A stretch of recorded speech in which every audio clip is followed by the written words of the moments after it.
참미수님, 2021년 도쿄 올림픽 이제 어느 정도 마무리 되어 가는 것 같습니다. 안산 선수가 양궁에서 금을 3개를 땄어요. 어떻게 보면은 대한민국의 국격을 높여준 선수죠. 그리고 저도 양궁 대표 선수 2분이 저한테 한번 인사를 온 적이 있어요. 이제 우리나라는 국내 선발전이 더 어렵다고 그러잖아요. 근데 어깨가 막 이렇게 벌어지고 체격이 어마어마하더라고요. 텔레비전에서 보는 거하고 직접 보는 거하고는 너무너무 다르더라고요. 정말 멋있어 보이더라고요. 우리 안산 선수 나이가 지금 20살인가 22살인가 그런데 정말 너무너무 잘했죠. 그런데 인터넷에서 아마 그런 안산 선수가 페미니스트냐, 말을 해라, 대답을 해라, 이런, 우선 페미니스트에 대한 이야기를 먼저 잠깐 좀 말씀을 드리겠습니다. 페미니즘이라고 그러죠. 페미니즘은 뭐냐면은 그동안 이제까지 여성들이, 대우를 받지 못했어요. 대우를 받지 못하고, 인격적인 존중을 받지 못했어요. 어찌 보면은 구약 시대나 또 예수님 시대 당시도 마찬가지고 지금 이슬람에서도 마찬가지죠. 어떻게 보면 어떤 성적인 욕구의 대상으로만 생각을 하고 어떤 동등한 인격으로 대우하지 않았어요. 그래서 동등한 인격으로 좀 대우를 하자, 그런 운동이 페미니즘입니다. 페미니즘. 이게 제가 참 그것을 이렇게 서로 인터넷에서 주장을 서로 주고받는 것 자체가 정말 부끄러운 일이라는 생각을 합니다. 얼마나 훌륭한 선수예요. 그리고 거기까지 올라가려면은 얼마나 노력을 했겠어요. 거기에 대한 그 가치를 존중해 주지 못하고 머리 짧게 깎았다고. 아니, 운동선수 저도 마찬가지예요. 머리가 길면은 정신이 없어요. 또 머리를 기르는 분은 기르는 분대로의 의미가 있고, 아니, 이거 정말 이 자유민주주의 국가에서 그런 것까지 막 말을 한다는 거, 우리가 지금 탈출기 법에 관한 것을 배우지만은 이게 지금 완성되어 있는 법은 아닙니다. 예수님 시대에 가서 예수님의 선언으로 모든 것들이 많이 완성이 되죠. 어쨌거나 여기도 보면은 굉장히 어떤 규칙과 원칙과 넘어서면 안 되는 것들에 대한 이야기들을 합니다. 대한민국 국민의 하나로서 저는 안산 선수 후원하고 지지합니다. 머리를 빡빡 깎으면 어떻고, 짧게 깎으면 어떻고, 길게 깎으면 어떻습니까? 최선을 다해서 금메달을 3개씩이나 대한민국에 안겨줘갖고 대한민국 국민들을 행복하게 해주는 정말 영웅이죠. 영웅. 우리 다볼사이버 교우들은 제가 이제 요 법에 관한 얘기를 하면서 여러 가지 얘기를 참 많이 할 겁니다. 자, 이제 종에 관한 법이 나옵니다.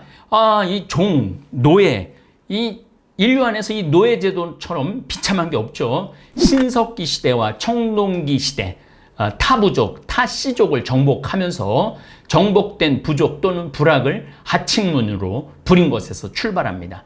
노예제도는 사회 계급 제도의 근거를 두고 있기에 구석기 시대, 수렵 채집 사회에서는 거의 노예제도가 없었어요. 다 동등한 입장이었어요. 근데 이 신석기 시대에 잉여 농산물이 생기면서부터 노예제도가 발생하려면 잉여 생산물과 더불어 충분히 인구 밀도가 높아야 됩니다. 그래서 그 잉여 생산물을 관리하는 사람도 나오고, 또 농사를 짓지 않고 법을 하는 사람도 나오고, 그러니까 또 노예로 떨어지는 경우도 있고 그러죠.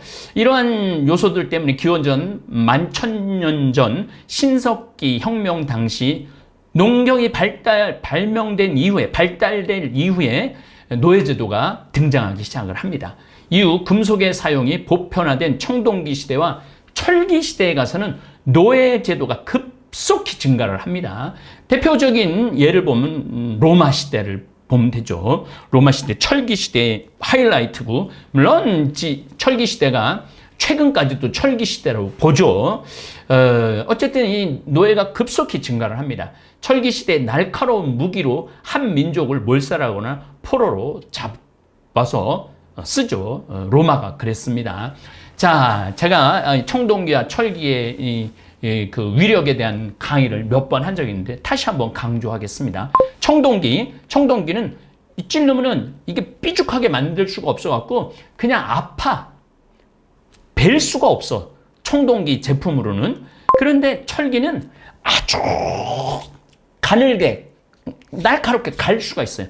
그래서 이 칼을 가지고 목을 벨 수가 있고 찌르면은 바로 죽일 수가 있었어요. 그래서 청동기 시대는 대량 학살이 가능하지 않았는데 철기 시대에서는 대량 학살이 가능했습니다. 대량 학살이 가능했기 때문에 한 민족 자체를 없애버릴 수가 있었고 민족 전체를 노예로 끌고 갈 수가 있었죠. 그래서 청동기와 철기 시대. 그래서 청동기 시대는 제국이 없었어요. 제국. 여러 나라를 정복하는 그런 게 없었어요. 그런데 철기 시대는 제국이 등장을 합니다. 알렉산더가 철기 시대 그랬고 또 로마 시대가 철기 시대로 그렇게 수많은 민족들을 정복을 해 나갔죠. 노예제에 관한 기록으로 남긴 최초의 문헌 기록은 지난 시간에 읽었죠. 함무라비 법전 기원전 1760년경에서 찾아볼 수 있고 성서에서도 노예제도가 확립된 제도로 언급이 되고 있어요. 한국에서는 기원전 1000년경에 고조선의 법조문에 노예에 대한 규정이 나옵니다.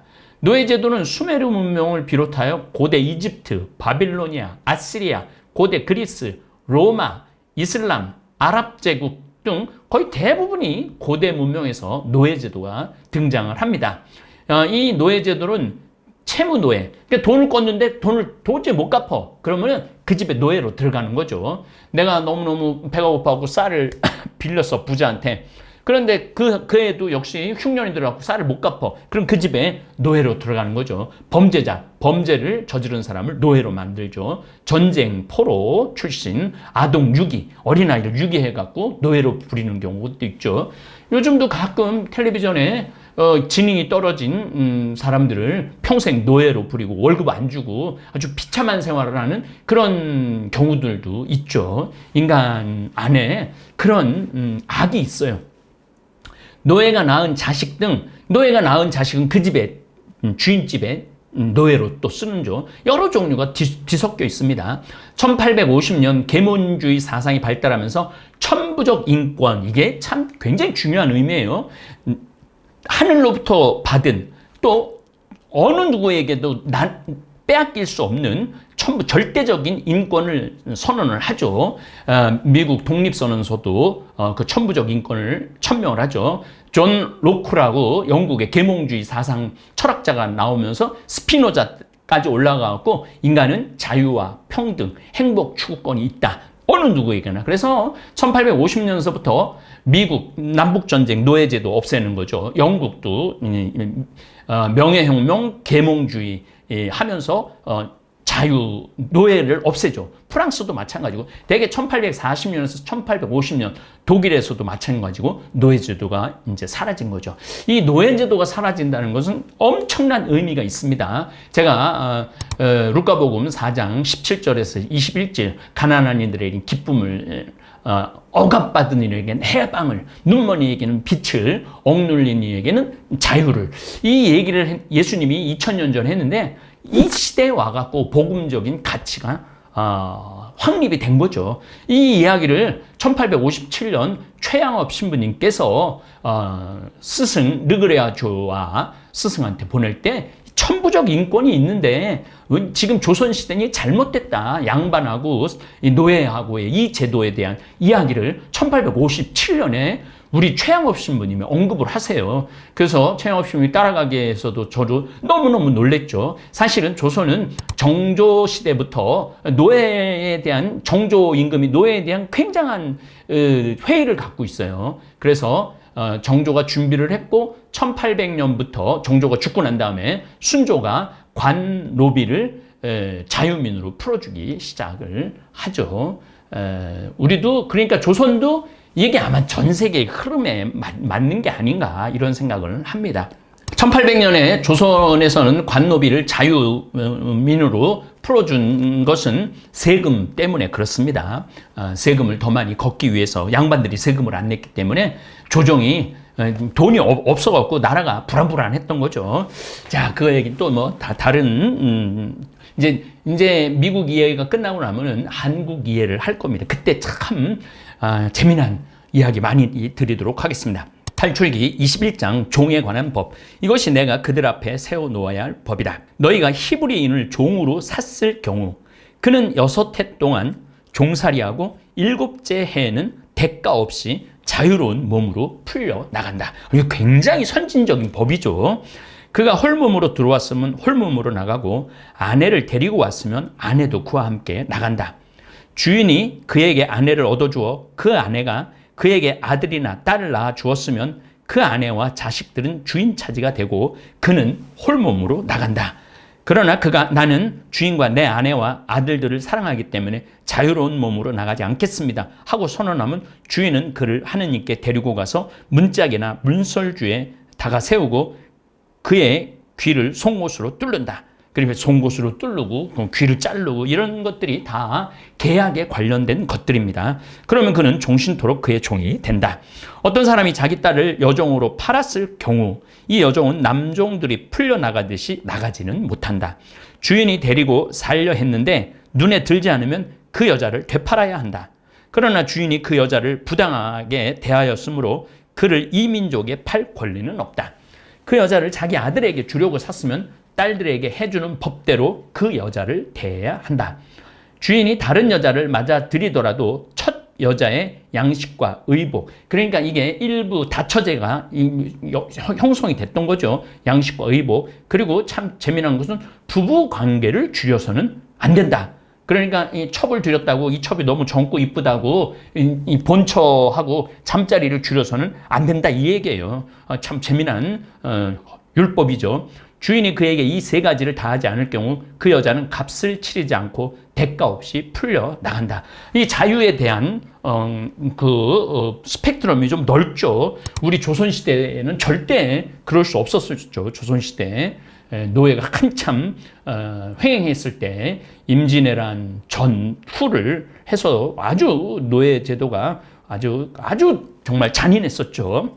그리고 미국 남부에서 노예들이 북부로 도망을 가면은 우리 추노라는 옛날에 드라마가 있듯이 그 추적자가 있었어요. 그래갖고 북에 가갖고 그 노예를 반드시 척인 노예를 잡아서 죽이죠.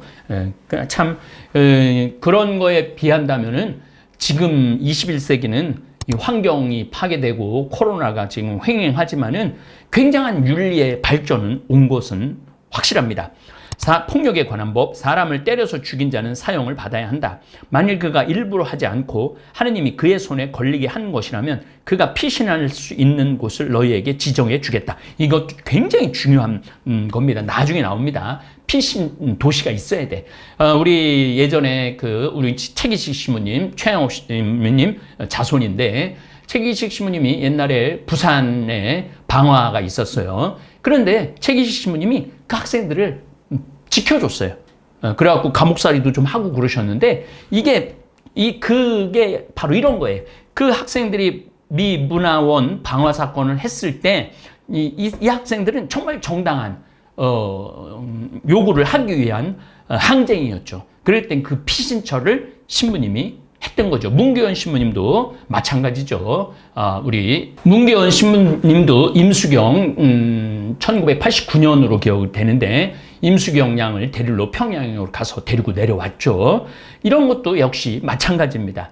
우리 신부들은 약자, 그러나 약자이면서 항거를 하기 위해서 국가법을 어긴 자들을 이렇게 지켜줘야 되는 그런 의무가 이런 데서 바로 나오는 것입니다.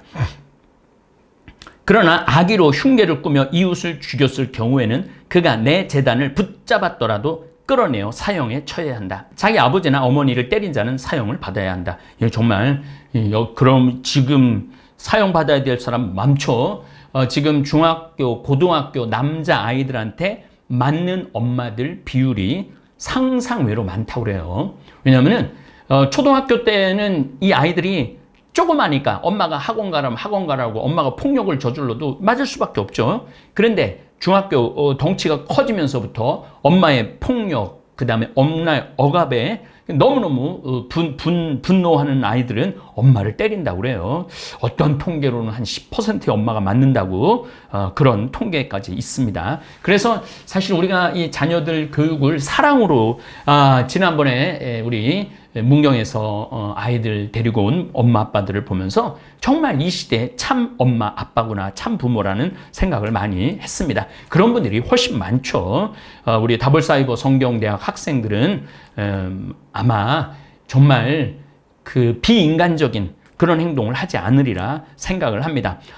사람을 유기한 자는 그 사람을 팔았든 데리고 있든 사형을 받아야 합니다. 받아야 한다. 자기 아버지나 어머니를 욕하는 자는 사형을 받아야 한다. 그렇죠. 상해에 관한 법. 사람들이 서로 다투다 한 사람이 상대방을 돌이나 주먹으로 때려 그가 죽지는 않고 자리에 눕게 되었을 경우 그가 나중에 일어나서 지팡이를 짚고 밖을 돌아다니게 되면 때린 자는 벌을 면한다.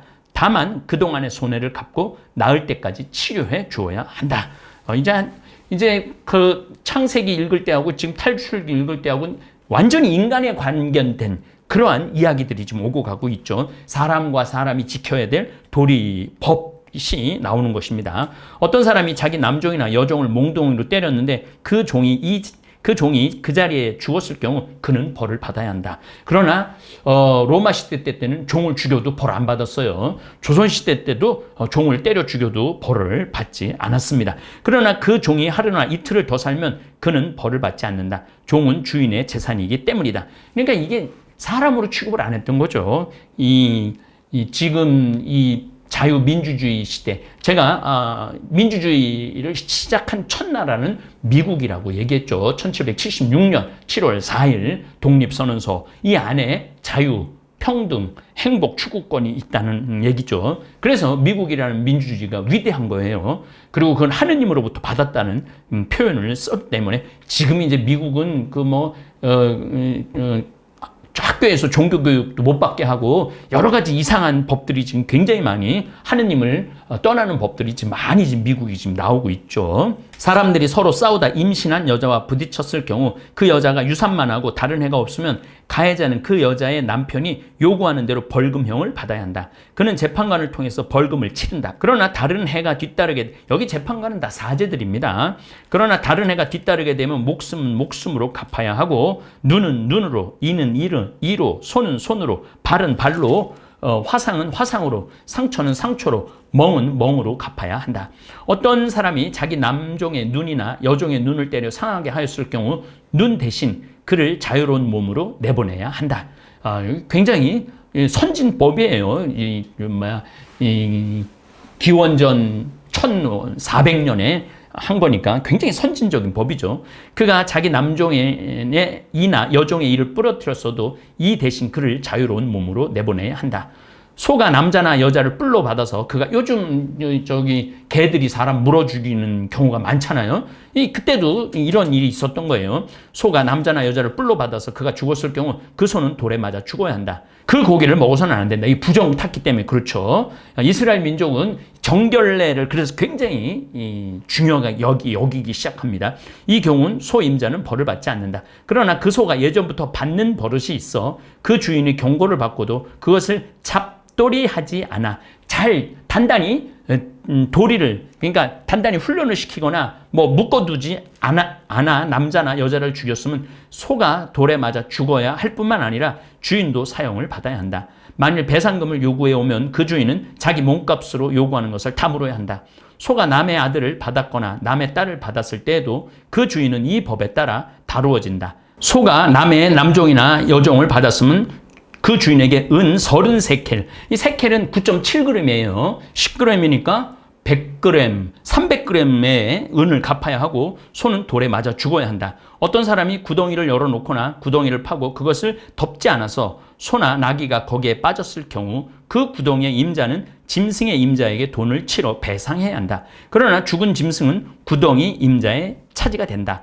어떤 사람의 소가 이웃의 소를 받아서 죽게 하였을 경우 살아있는 소를 팔아서 그 돈을 나누어 가지고 죽은 소도 나누어 가진다. 그러나 그 소가 예전부터 받는 버릇이 있다는 사실이 알려졌는데도 그 주인이 그것을 잡돌이 단단히 묶어두지 않았다면 소는 소로 배상하고 죽은 소는 자기가 차지한다. 자, 여기 21장인데 사실은 여기 좀 우리가 좀 알아야 될 게 있어요. 왜냐하면 지금 이 시나이 산에서 하느님으로부터 받은 법이잖아요. 그런데 이거는 이미 농경 사회로 나가 있는 걸 볼 수 있어요. 그러니까 이것도 어떻게 보면 시나이 산에서 받았지만 이런 것들을 쓴 것은 유대 히브리 땅에 정착하면서 함무라비 법전하고 이집트 각 법전을 각국 히브리 땅에 적용했다라고 볼 수 있어요.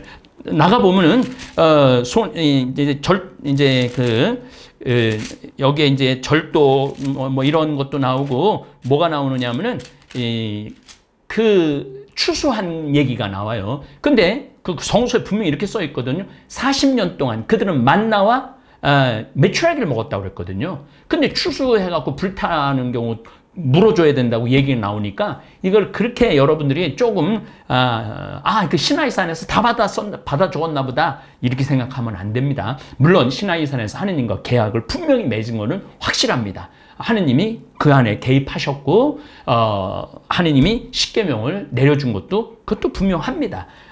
그러나 이러한 세세한 것들을 보면은 나중에 이 팔레스타인 유대 땅에 정착하면서 이런 법들도 나중에 다 정리가 됐구나. 그렇게 우리 학생들은 그것을 그렇게 이해하고 성서를 읽으면은 훨씬 성서가 답답하지 않으실 것입니다. 다시 한번 우리 안산 선수의 명예를 더럽힌 그 인터넷 유튜버들에 대한 대신해서 우리 안산 선수한테 사과하고 싶어요. 또 제가 또 이렇게 24만이나 되는 유튜브를 운영하는 사람으로서 정말 건강한 유튜브들이 많이 나왔으면 좋겠어요. 밑도 끝도 없는 비난, 시기, 질투 이런 것들이 좀 많이 없어졌으면 좋겠다라는 생각을 합니다. 다시 한번 그 더운 지금 일본에서 최선을 다하고 있는 우리 올림픽 선수들 메달을 따든 안 따든 그분 모든 분들에게 대해 박수를 보냅니다. 예, 감사합니다.